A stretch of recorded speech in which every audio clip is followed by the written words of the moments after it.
Watching us tonight, a collapse of leadership in America. That is the subject of this evening's Talking Points memo. Yesterday we learned that the Department of Defense, headed by former Senator Chuck Hagel, has stopped payments to the families of military people killed in Afghanistan. That is an absolute disgrace. No excuse for it. The two men responsible are the Commander-in-Chief, President Obama, and Secretary Hagel.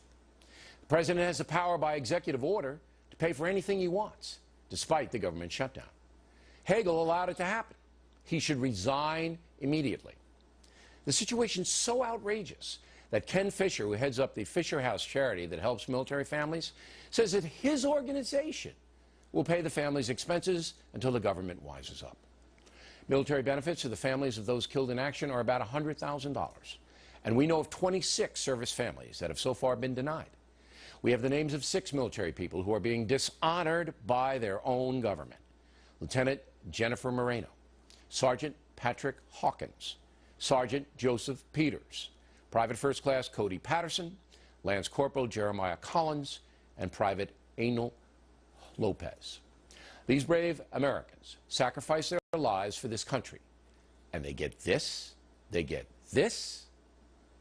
The whole debacle once again points out that President Obama's leadership capacity is in steep decline. We saw it in the Syrian situation.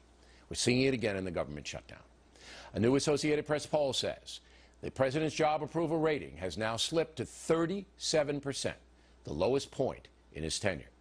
And while the majority polled continue to blame the Republicans for the government shutdown, the gap is closing. And by the way, the AP is one of the most liberal news agencies in the country. It has backed President Obama all the way. It must have pained them to release this poll. And the headline they put out, bury the lead.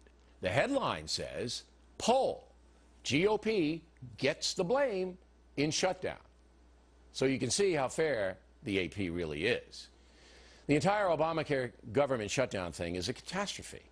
There's no question Obamacare is not ready to be rolled out. All the evidence says that. If the president would simply admit it and delay the individual mandate for a year, the impasse would be solved. But Mr. Obama is too stubborn to do that, and Americans are starting to catch on. In the meantime, major damage is being done to the country and to the families of our service people killed in action. There's no excuse, as I said, there is no excuse. Hagel must go.